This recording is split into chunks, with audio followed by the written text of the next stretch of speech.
En 1992, Alexander Wendt inmortaliza la frase «La anarquía es lo que los estados hacen de ella». Con esta frase, Wendt quería decir que, ante la ausencia de una autoridad central, la anarquía puede interpretarse de tres formas distintas.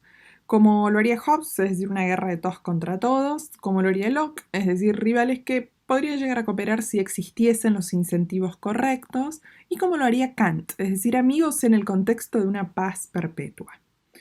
Parafraseando a Wendt, yo diría que la pandemia de coronavirus es lo que los estados hacen de ella, en el sentido de que hay distintas formas de interpretar la pandemia y por lo tanto las respuestas que los estados han dado y están dando son distintas.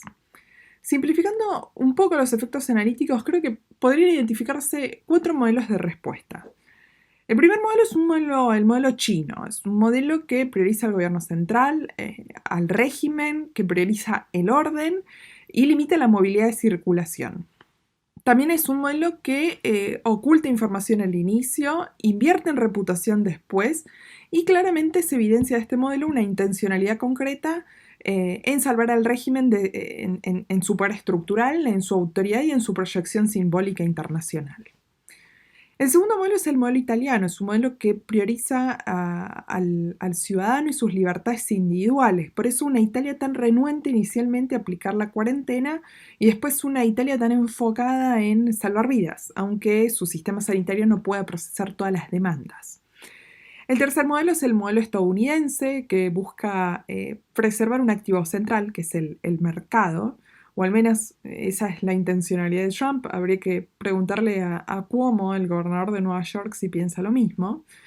Y el cuarto modelo es el modelo brasilero / mexicano, que minimiza o directamente niega el riesgo y despliega en el centro de la escena política al presidente. De los cuatro modelos, quizás el que tiene mayor prevalencia en América Latina, porque México y Brasil son dos gigantes, es el cuarto modelo. Y por eso me gustaría referir dos problemas asociados a este cuarto modelo y quizás señalar algunas diferencias respecto de la Argentina. El primer problema que veo respecto a este cuarto modelo es que ambos países, es decir, México y Brasil, que son los que encarnan el cuarto modelo, están gobernados por populistas, para simplificar mucho, ¿no? Y los populismos tienen mucha gimnasia en el ejercicio del poder despótico, pero poco entrenamiento en el ejercicio del poder estructural. Los gobiernos populistas suelen subestimar el poder estructural, y esto conduce a una erosión del aparato burocrático profesionalizado y se nota en la calidad y en la implementación de las políticas públicas, que suelen ser poco consistentes, poco resolutivas y con carencia de solvencia programática, digamos, es justo lo que se necesita en este contexto.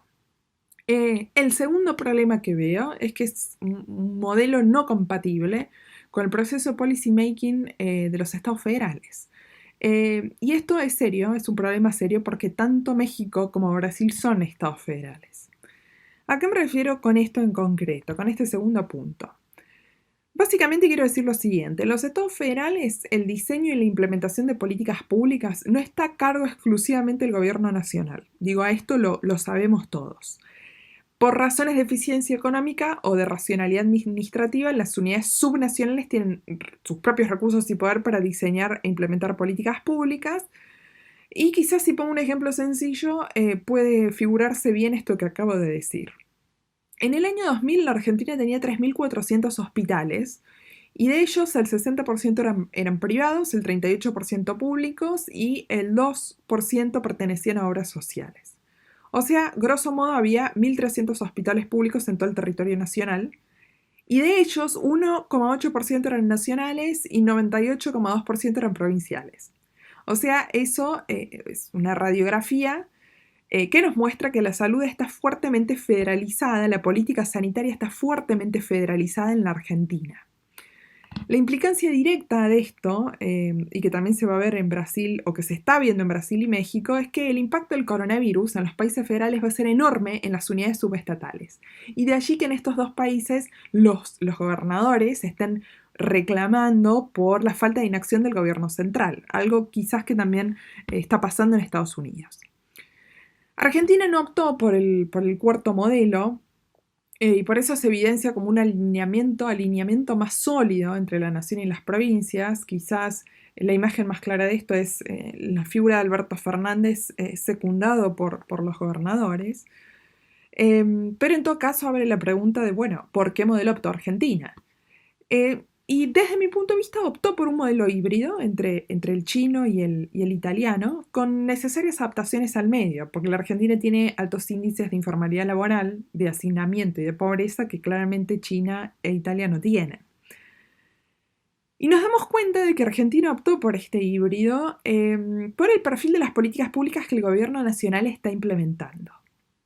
En este sentido, estuve desarrollando un policy tracker para analizar el perfil de las decisiones del gobierno nacional y a rasgos generales uno advierte lo siguiente. De un total de casi 60 decisiones que el gobierno central ha tomado desde la aparición del primer infectado oficial, que eso fue el 3 de marzo de 2020, que advierte básicamente lo siguiente, que entre las primeras medidas en implementarse se ha buscado limitar la movilidad de personas. Hoy esas medidas representan casi el 25% del total de las políticas públicas en curso. Es decir, esto habla de una prevalencia en principio del modelo chino. Segundo punto, se ha implementado un número considerable de políticas de corte laboral y si bien las políticas de protección social fueron nulas al inicio, han ido en progresivo aumento desde el día 14 después del primer infectado. Es decir, prevalencia del modelo italiano desde el día 14. Y el tercer punto es que en las políticas públicas sanitarias y educativas, las decisiones sanitarias y educativas han sido pocas, pero no por inacción del gobierno federal, sino porque muestran justamente la matriz federalizada de ambas esferas. En este sentido, hay que decirlo, las provincias eran el principal músculo de acción en el pico de la pandemia. Con un grupo de colegas de varios países estamos actualmente trabajando en un índice para analizar la respuesta coordinada en países federales. Esperamos pronto tener resultados, espero poder compartirlos, pero por lo pronto está claro que el cuarto modelo tiene problemas, esos problemas se traducen en costos y esos costos no solo son políticos y económicos, sino también fundamentalmente costos sociales y humanos.